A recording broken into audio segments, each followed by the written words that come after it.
sir, my lady, said Podrick, is a broken man an outlaw? More or less, Brienne answered. Septon Meribald disagreed. More less than more. There are many sorts of outlaws, just as there are many sorts of birds. A sandpiper and a sea eagle both have wings, but they are not the same.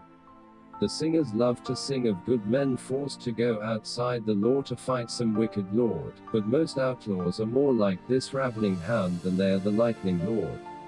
They are evil men, driven by greed, soured by malice, despising the gods and caring only for themselves. Broken men are more deserving of our pity, though they may be just as dangerous. Almost all are common-born, simple folk who had never been more than a mile from the house where they were born until the day some lord came round to take them off to war. Poorly shod and poorly clad, they march away beneath his banners, oft-times with no better arms than a sickle or a sharpened hoe, or a maul they made themselves by lashing a stone to a stick with strips of hide. Brothers march with brothers, sons with fathers, friends with friends. They've heard the songs and stories, so they go off with eager hearts, dreaming of the wonders they will see, of the wealth and glory they will win.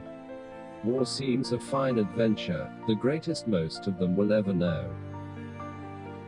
Then they get a taste of battle.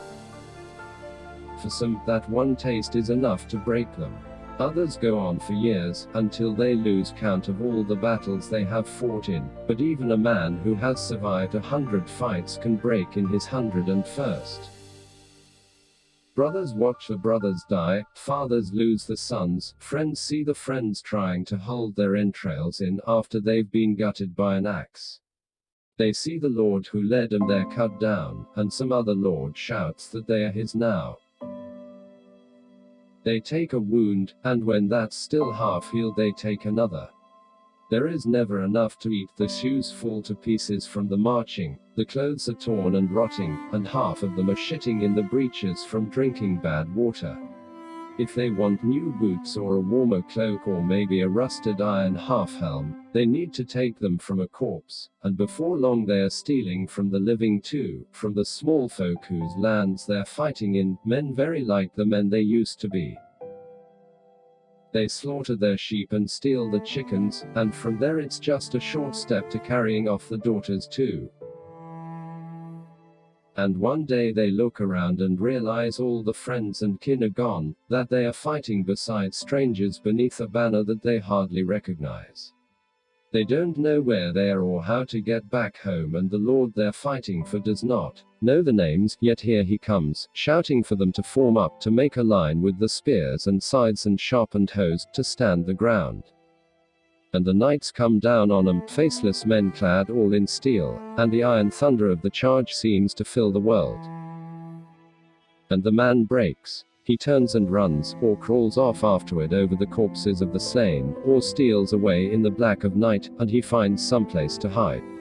All thought of home is gone by then, and kings and lords and gods mean less to him than a haunch of spoiled meat that will let him live another day, or a skin of bad wine that might drown his fear for a few hours. The broken man lives from day to day, from meal to meal, more beast than man. Lady Brienne is not wrong. In times like these, the traveler must beware of broken men, and fear them, but he should pity them as well. When Meribald was finished, a profound silence fell upon their little band. Brienne could hear the wind rustling through a clump of pussy willows, and farther off the faint cry of a loon. She could hear Dog panting softly as he loped along beside the Septon and his donkey, tongue lolling from his mouth. The quiet stretched and stretched, until finally she said, "How old were you when they marched you off to war?" "Why, no older than your boy," Meribald replied. "Too young for such, in truth, but my brothers were all going, and I would not be left behind." Willem said I could be his squire, though Will was no knight, only a potboy armed with a kitchen knife he'd stolen from the inn. He died upon the stepstones, and never struck a blow. It was fever did for him, and for my brother Robin. Owen died from a mace that split his head apart, and his friend John Pox was hanged for rape.